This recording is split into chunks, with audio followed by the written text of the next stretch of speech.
तो इस लेक्चर में हम लोग क्वेश्चन नंबर आपका जो है 53 को लेकर के डिस्कशन करेंगे। यहाँ पे एक फिगर आपका दिया गया है और इस फिगर के हेल्प से यहाँ पे कुछ क्वेश्चन पूछे गए हैं। उन सारे क्वेश्चन का मुझे जवाब देना होगा। तो फिगर को अगर आप ध्यान से देखोगे तो फिगर में क्या क्या चीजें इंक्लूड है। तो आपका एक स्टैंड है, ये आपका क्या है, स्टैंड है। और इस स्टैंड के हेल्प से आपका क्लैंप किया गया है, बंधा हुआ है एक टेस्ट ट्यूब।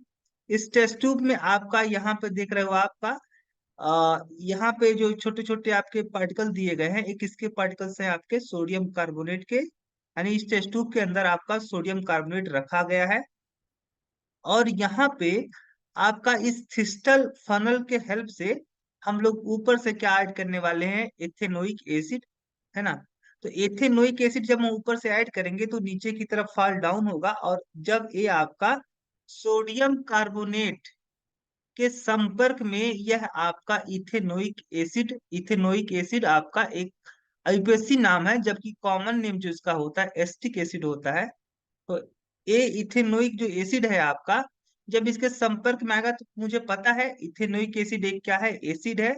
और आपके जो एसिड होते हैं वह मेटल कार्बोनेट या मेटल बाइकार्बोनेट के साथ में रिएक्शन करके क्या करते हैं, कार्बन डाइऑक्साइड गैस प्रोड्यूस करते हैं। और आपका यहाँ पे साल्ट बनेगा, that salt is sodium acetate. Sodium acetate, है ना।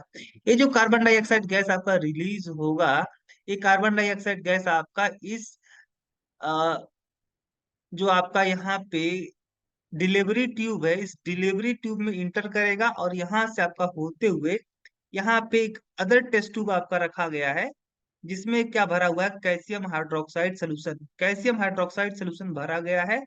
और जब ये गैस आपका इस डिलीवरी ट्यूब के हेल्प से यहाँ पे इस कैल्शियम हाइड्रोक्साइड के सोल्यूशन में आपका एंट्री करेगा, तो कार्बन डाइऑक्साइड गैस जो यहाँ पे आपका रिलीज हुआ था, यह कैल्शियम हाइड्रोक्साइड के एक्वस सोल्यूशन के साथ में क्या करेगा, रिएक्ट करेगा। और रिएक्ट करने पे क्या होगा, यहाँ पे आपका एक बनेगा salt, that is calcium carbonate.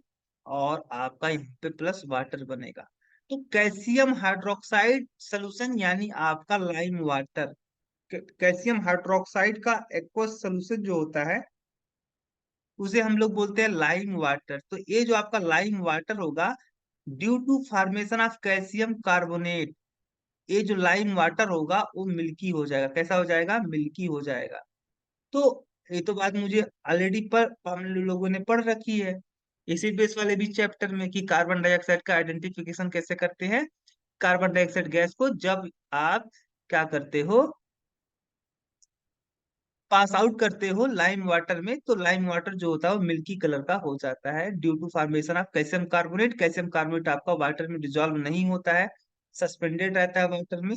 और जो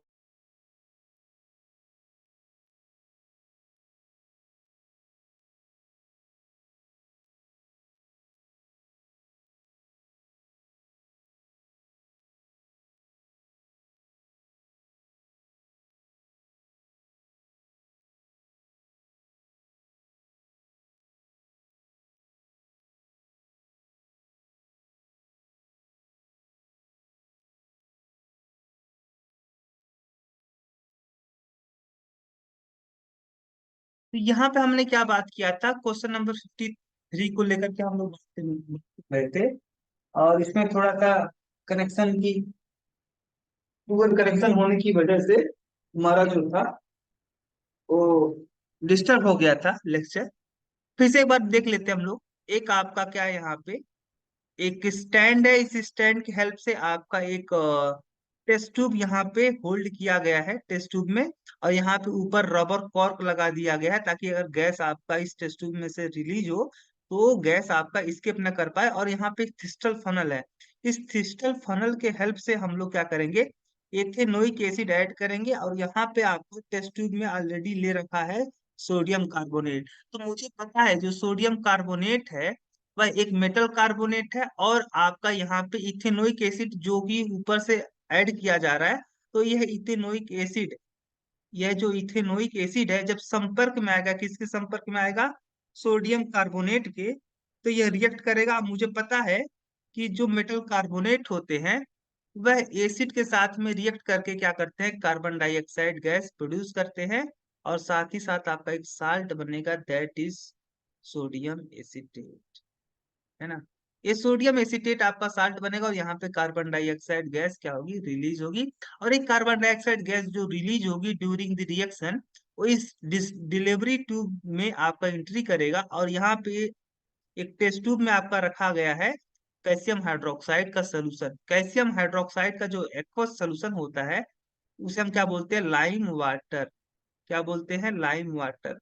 तो मुझे पता है कि अगर कार्बन डाइऑक्साइड गैस आपका लाइम वाटर में पास आउट किया जाएगा, तो जो लाइम वाटर होगा वो मिल्की कलर का हो जाएगा, क्योंकि यहाँ पे due to formation of calcium carbonate, है ना। तो जो कार्बन डाइऑक्साइड गैस के आइडेंटिफिकेशन के लिए हमें पता है कि कार्बन डाइऑक्साइड गैस को अगर हम क्या करें, कैल्शियम हाइड्रोक्साइड के एक्वस सोल्यूशन में पास आउट कर दें, तो जो हमारा कैल्शियम हाइड्रोक्साइड का एक्वस सोल्यूशन होगा, that is lime water. Lime water जो होगा वो मिल्की कलर का हो जाएगा, यही आइडेंटिफिकेशन होता है। तो यहाँ पे कह रहा, what change would you observe in the calcium hydroxide solution in taken test tube B. ये टेस्ट ट्यूब आपका बी है, इसमें क्या आपको नजर चेंजिंग नजर आएगा, तो हम मुझे इसका चेंजिंग नजर यही आएगा कि जो कैल्शियम हाइड्रोक्साइड का सोल्यूशन होगा वह मिल्की कलर का हो जाएगा। This solution which are contain in the test tube B will become milky, है ना। और यहाँ पे कह रहा, write the reaction involve in this test tube A. Test tube A में कौन सा रिएक्शन इन्वॉल्व हो रहा है इसके बारे में मुझे लिखना है, और बी में कौन सा रिएक्शन इन्वॉल्व हो रहा है इसके बारे में भी लिखना है। तो ये जो रिएक्शन था आपका यहाँ से यहाँ तक, ये आपका रिएक्शन कहाँ पे इन्वॉल्व हो रहा था, ये रिएक्शन कहाँ पे हो रहा था, टेस्ट ट्यूब ए में यहाँ पे हो रहा था, और टेस्ट ट्यूब बी में आपका ए रिएक्शन यहाँ पे हो रहा था, है ना।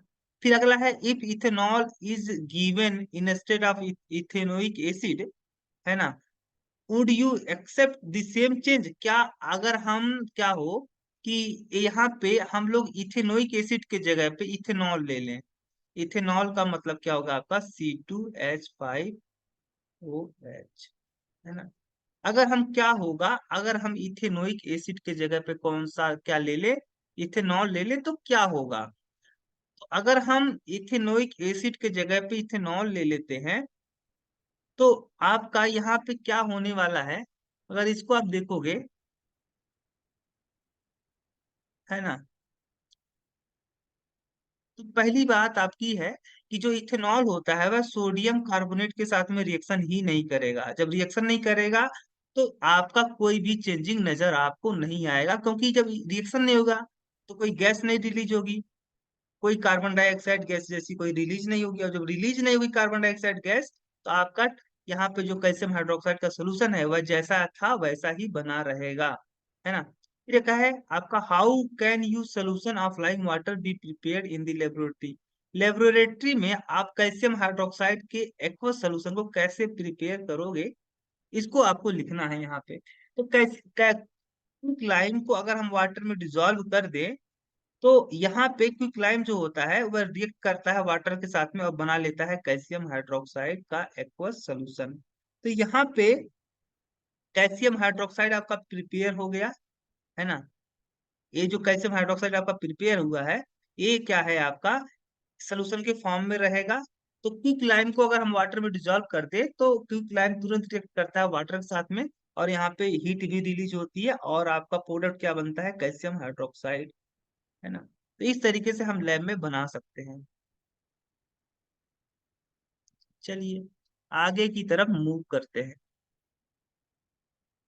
फिर अगला है आपका, है ना, कह रहा, how would you bring about the following conversion, name the process and write the reaction involve.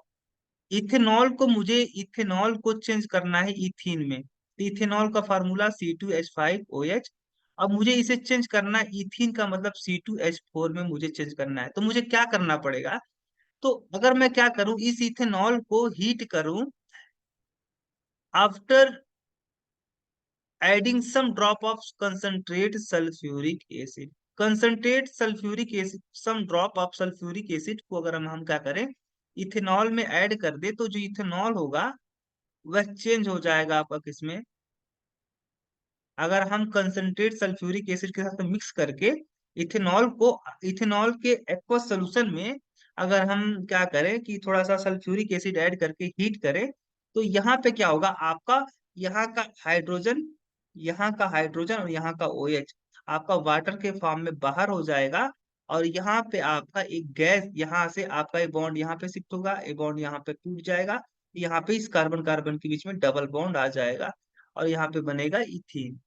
तो इथेनॉल को अगर हम हीट कर दें, इथेनॉल को एक्वस सोल्यूशन को अगर हम हीट कर दें after the mixing of some drop of sulphuric acid, तो यहाँ पे आपका वाटर मॉलिक्यूल क्या हो जाता है, इलिमिनेट हो जाता है।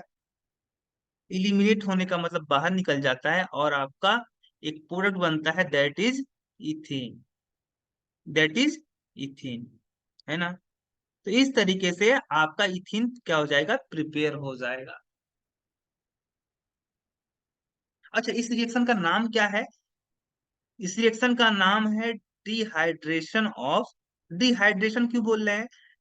डी का मतलब होता है बाहर निकलना, और हाइड्रेशन मतलब वाटर, यानी वाटर का बाहर निकलना क्या कहलाता है, डिहाइड्रेशन।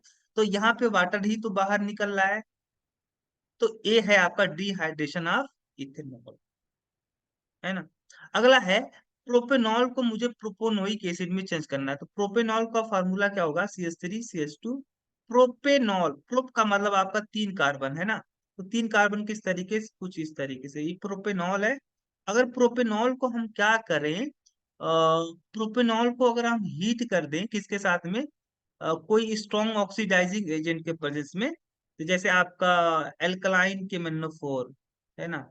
एल्कलाइन के MnO4, अल्कलाइन पोटेशियम पर मैग्नेट के सोल्यूशन के साथ में इसे हम अगर हीट कर दें इस प्रोपेनॉल को, तो जो प्रोपेनॉल होगा जो है आपका है, कौन सा ग्रुप होगा आपका, ये जो एल्कोहलिक ग्रुप है, ये चेंज हो जाएगा किसमें, आपका कार्बोक्सिलिक एसिड में, और यहाँ पे आपका कुछ इस तरीके का आपका प्रोडक्ट बनने वाला है ना। ये आपका इस इसमें चेंज हो जाएगा आपका, है ना।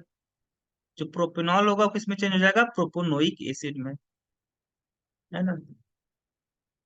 तो इस तरीके से आप कन्वर्ट कर दोगे प्रोपेनॉल को प्रोपोनोइक एसिड में।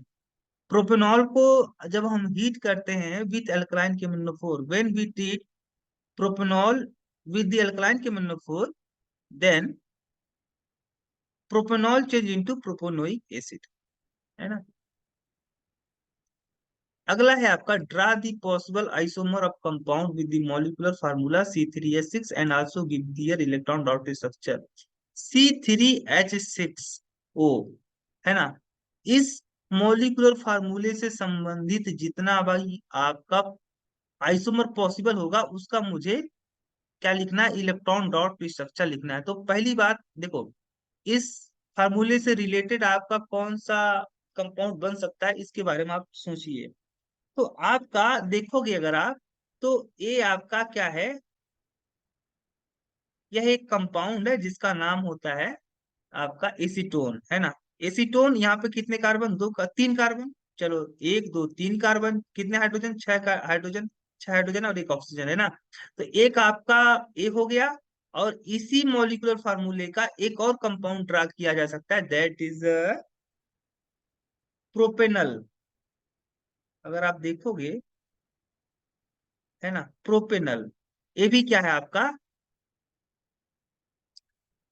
इसी, यह इसका, इस प्रोपेनॉल का भी फार्मूला यही है और इस एसीटोन का भी फार्मूला यही है, यानी ये दो कंपाउंड आपके क्या हैं, इस कंपाउंड के करस्पॉन्डिंग आपके दो आइसोमर हैं, तो दीज आर आइसोमर, है ना। इनका इलेक्ट्रॉन डॉट स्ट्रक्चर लिखना है, तो आप यहाँ पे आराम से लिख सकते हो, अगर थोड़ा सा इसे एक्सपेंड कर दोगे थोड़ा सा, यहाँ पे जो एक्सपेंड करने का मतलब मेरा, यहाँ पे जो हाइड्रोजन है आपका कंडेंस फॉर्म में आपने CH3 लिख दिया था, उस हाइड्रोजन को आप इस तरीके से दिखाइए, है ना, इस तरीके से आप दिखाइए,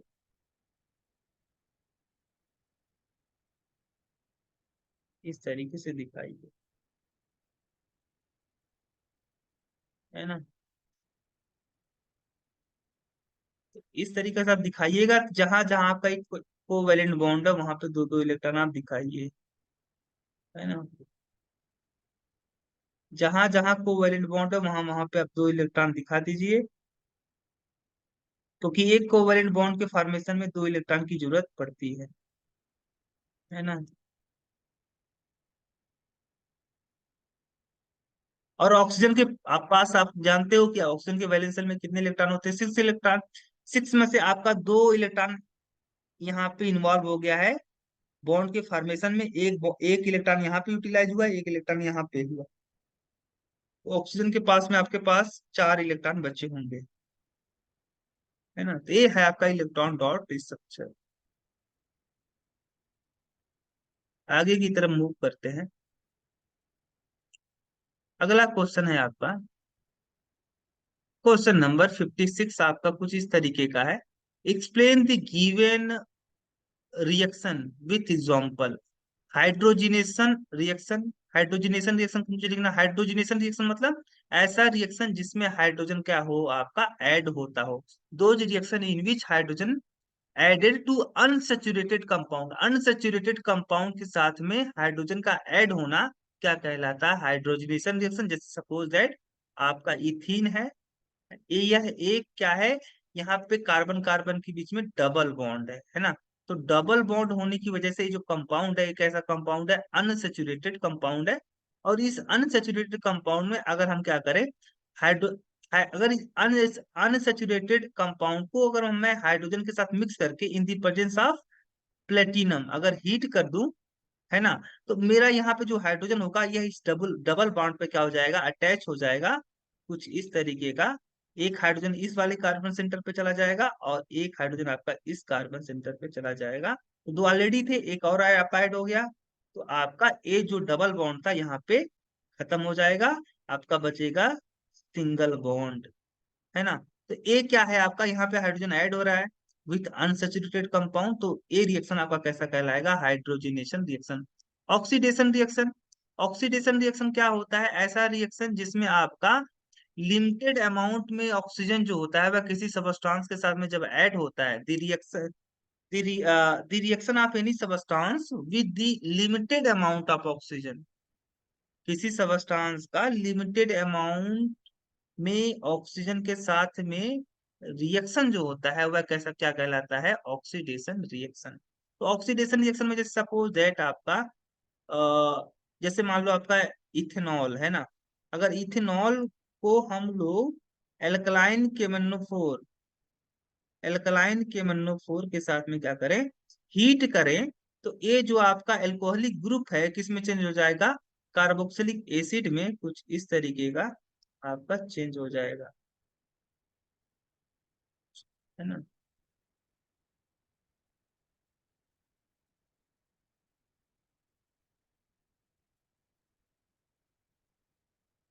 है ना। तो यहाँ पे क्या हुआ है, यहाँ पे अल्कलाइन केमिनोफोर क्या प्रोवाइड किया है? ऑक्सीजन प्रोवाइड किया है, नेसेंट ऑक्सीजन।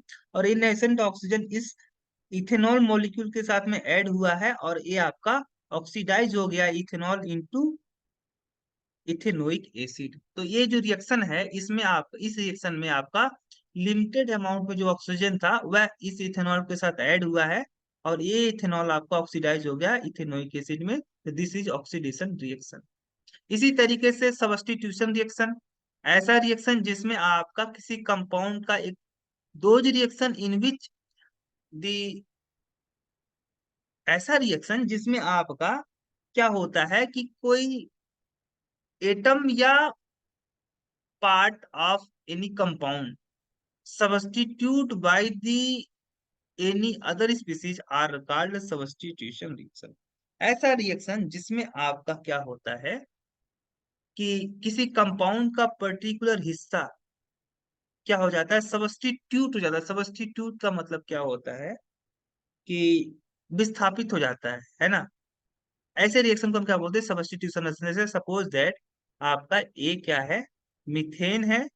और इस मीथेन में आप देख रहे हो कि अगर इस मीथेन को हम in the presence of sunlight chlorine के साथ मिक्स कर दें, है ना, अगर हम इस मीथेन गैस और क्लोरीन गैस को मिक्स कर दें इन दी प्रेजेंस ऑफ सनलाइट, तो यहाँ पे क्या होगा, क्लोरीन जो गैस होगा, एक क्लोरीन गैस जो होगा आपका डिसोसिएट होगा क्लोरीन एटम में। और जो क्लोरीन एटम होगा, एक क्लोरीन एटम इस हाइड्रोजन जो आपका प्रेजेंट है मीथेन में, इसको क्या कर देगा, यहाँ से डिस्प्लेस कर देगा। डिस्प्लेस करने का मतलब होगा यहाँ पे जब हाइड्रोजन हटेगा तो इसके जगह पे कौन आएगा? आपका क्लोरीन आएगा, है ना। अगर यहाँ पे हाइड्रोजन डिस्प्लेस हो गया बाई दिस क्लोरीन एटम, तो यहाँ पे आपका कुछ इस तरीके का कंपाउंड बनेगा। एक कंपाउंड क्या कहलाता है हमारा, मिथिल क्लोराइड, मिथाइल क्लोराइड, है ना।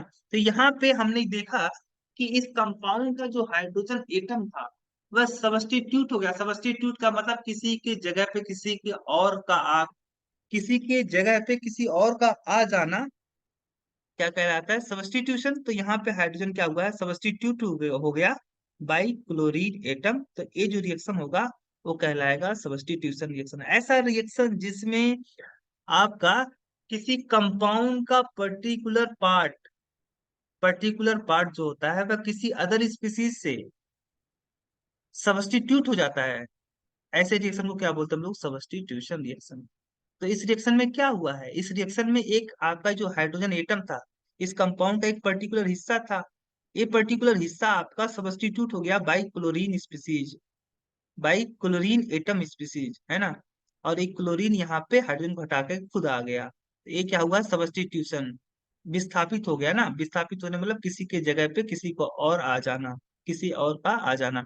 स्पोनिफिकेशन रिएक्शन क्या होता है, तो alkaline hydrolysis of alkaline hydrolysis of ester, ester का अल्कलाइन हाइड्रोलिसिस क्या कहलाता है, saponification reaction. Suppose that ester का फंक्शनल ग्रुप क्या होता है, COOR।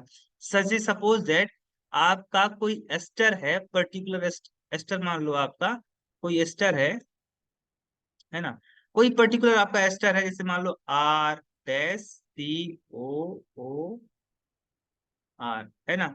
अब इसका एल्कलाइन हाइड्रोलिसिस का मतलब इस एस्टर को अगर हम किसी एल्कली, एल्कली का मतलब मान लो सोडियम हाइड्रोक्साइड है आपका, इस सोडियम हाइड्रोक्साइड के साथ में अगर एस्टर का हम लोग इस एस्टर को हम ट्रीट करवा दें विथ एल्कली, तो क्या होगा, यहाँ से जो आपका हाइड्रोक्साइड आयन है, ये हाइड्रोक्साइड आयन क्या करेगा, आपका यहाँ पे अटैक करेगा इस कार्बन सेंटर पे, और ये आपका पाइल बॉन्ड यहाँ पे शिफ्ट होगा, और वापिस से जब आएगा तो यहाँ से आपका ये बॉन्ड आपका ब्रेक होगा। जब बॉन्ड ब्रेक होगा तो आपका कौन सा कंपाउंड बनेगा, कुछ इस तरीके का। यहाँ से जो OH होगा इस कार्बन से अटैच हो जाएगा, और यहाँ से OR, जो OR था ये आपका निगेटिव के चार्ज के रूप में बाहर निकल जाएगा, और यहाँ पे आपका सोडियम जाके अटैच हो जाएगा, है ना। तो ये क्या है आपका, अच्छा यहाँ पे, अच्छा अभी यहाँ पे आप ऐसे रखिए, OR जो था वो निगेटिव के रूप में बाहर निकला था, ये ऑक्सीजन के ऊपर यहाँ पे निगेटिव चार्ज है, तो ये आपका करेगा, इस चूंकि ये एसिड है, एसिड क्या देते हैं, प्रोटॉन देते हैं। जब ये अपना हाइड्रोजन यहाँ पे क्या, ये इसका जो प्रोटॉन है कैसा है, एसिडिक है। एसिडिक का मतलब हुआ कि आपका ये यहाँ से प्रोटॉन जो है इजिली क्या हो सकता है, रिमूव हो सकता है। ये आपका जब डिसोसिएट होता है तो यहाँ पे ये जो बॉन्ड है, ये बॉन्ड का इलेक्ट्रॉन डेंसिटी इस ऑक्सीजन के ऊपर शिफ्ट हो जाता है, और जो हाइड्रोजन होता है वह एज ए प्रोटॉन आपका यहाँ पे बाहर निकलता है, और इसी प्रोटॉन को कौन एक्सेप्ट कर लेता है, OR नेगेटिव, और ये बन जाएगा आपका एल्कोहल। और यहाँ पे ये जो आपका था RCOO में निगेटिव चार्ज, और यहाँ पे सोडियम आयन आपका है, तो सोडियम आयन आपका यहाँ पे आकर अटैच हो जाएगा, यानी sodium salt of carboxylic acid यहाँ पे प्रोड्यूस हुआ, और साथ ही साथ आपका क्या प्रोड्यूस हुआ, एल्कोहल। तो ये रिएक्शन क्या कहलाता है, स्पोनिफिकेशन रिएक्शन। स्पोनिफिकेशन रिएक्शन का मतलब alkaline hydrolysis of ester, ester का एल्कलाइन के प्रोसेस में हाइड्रोलाइज हो जाना, हाइड्रोलाइज मतलब टूट जाना, क्या कहलाता है, स्पोनिफिकेशन रिएक्शन। कंबंशन रिएक्शन, ऐसा रिएक्शन जिसमें दी ऐसा रिएक्शन जिसमें क्या होता है, कोई सबस्टांस आपका एक्सेस ऑक्सीजन के साथ में रिएक्ट करता है और large amount of heat and light produce होता है, ऐसे रिएक्शन को हम बोलते हैं कंबंशन रिएक्शन। तो कंबंशन रिएक्शन क्या होता है, the reaction of any substance, किसी सबस्टांस का, the reaction of any substance with excess oxygen are called, क्या क्या कहलाता है, कंबंशन रिएक्शन। जैसे मान लो आपका मीथेन हो गया, अगर मीथेन को हम लोग, अगर ये मीथेन आपका एक्सेस ऑक्सीजन के साथ में रिएक्ट करे तो क्या होगा, एक कार्बन चेंज हो जाएगा कार्बन डाइऑक्साइड में, और जो आपका हाइड्रोजन होगा वह चेंज हो जाएगा H2O में। तो इस रिएक्शन में क्या हो रहा है आपका, जो मीथेन है वह एक्सेस ऑक्सीजन के साथ में रिएक्ट कर रहा है, और कंप्लीट इसका क्या हो रहा है, ऑक्सीडेशन। क्या हो रहा है, कंप्लीट ऑक्सीडेशन, है ना। और एक कार्बन डाइऑक्साइड आपका बन रहा है और वाटर बन रहा है। तो इस रिएक्शन को क्या बोलते हैं, कंबंशन रिएक्शन। इसमें आपका हीट भी प्रोड्यूस होगा। तो किसी भी सबस्टांस का एक्सेस ऑक्सीजन के साथ में रिएक्शन क्या कहलाता है, कंबंशन रिएक्शन। और जबकि लिमिटेड अमाउंट ऑफ ऑक्सीजन के साथ में रिएक्शन किसी सबस्टांस का क्या कहलाता है, ऑक्सीडेशन रिएक्शन। ये दोनों में डिफरेंस होता है। अगर आपसे कोई पूछे कि कंबंशन रिएक्शन और ऑक्सीडेशन रिएक्शन में क्या डिफरेंस है, तो ऑक्सीडेशन रिएक्शन में कोई सबस्टांस आपका लिमिटेड ऑक्सीजन के साथ में क्या करेगा, रिएक्ट करेगा। जबकि कंबंशन रिएक्शन में क्या होगा, आपका सबस्टांस जो होगा वह एक्सेस ऑक्सीजन के साथ में क्या करेगा, रिएक्शन करेगा, एक्सेस ऑक्सीजन के साथ में, है ना। एक्सेस ऑक्सीजन के साथ में क्या करेगा, रिएक्शन करेगा। ये दोनों में डिफरेंस होता है। जब लिमिटेड ऑक्सीजन के साथ में अगर आपका कोई सबस्टांस रिएक्ट करेगा तो उसे हम बोलेंगे कम ऑक्सीडेशन रिएक्शन। और जब कोई सबस्टांस आपका एक्सेस एक्सेस ऑक्सीजन के साथ में रिएक्शन करेगा तो उसे बोलेंगे कंबंशन रिएक्शन।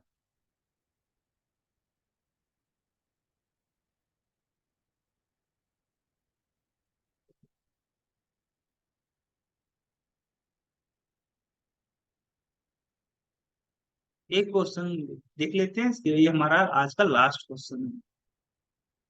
अगला है आपका क्वेश्चन नंबर 57।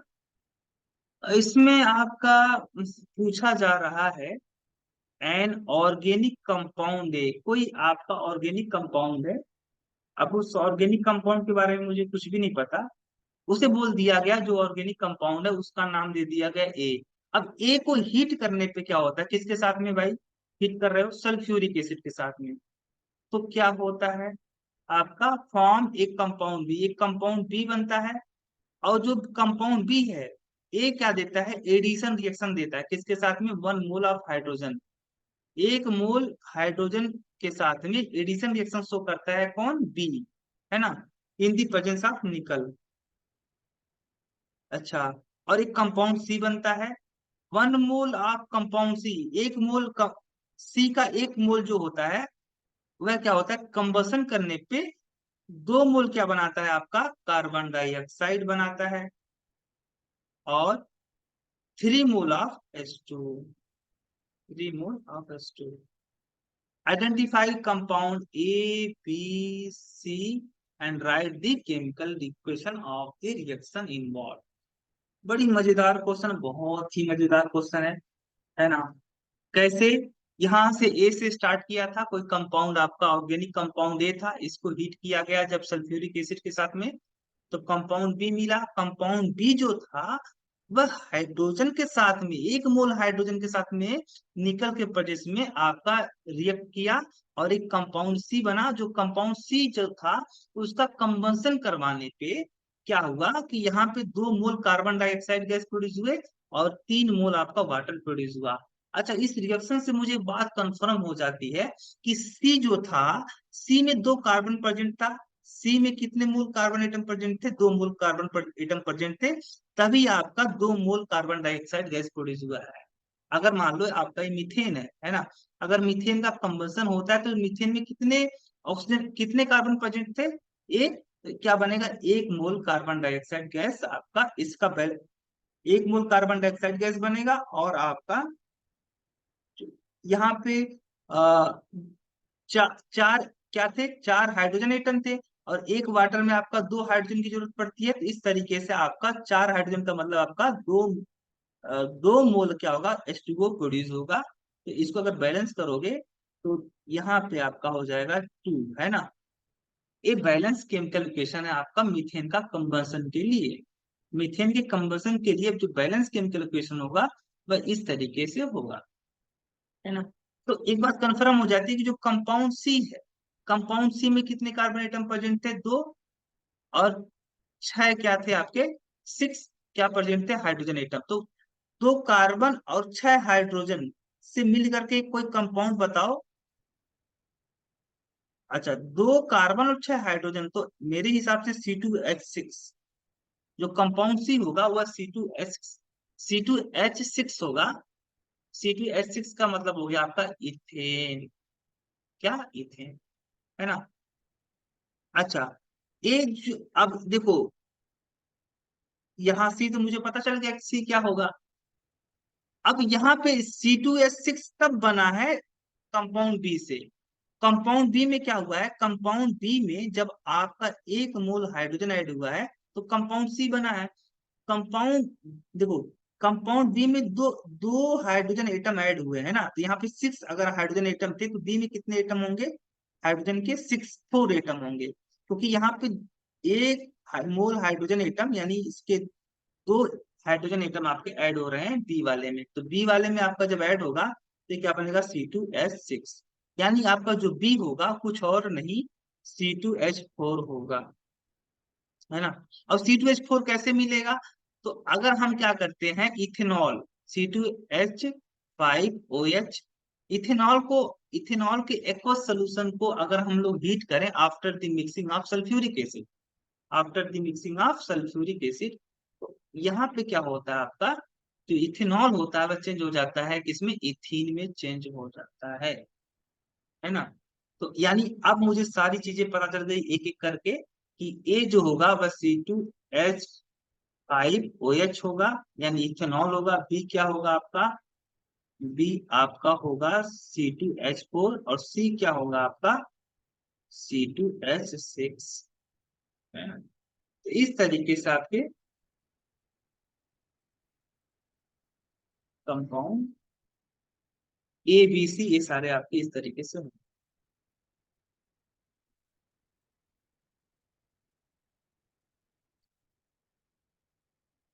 आज का हो गया।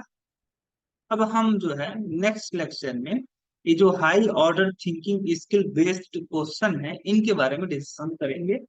सो आज के लिए इतना ही है।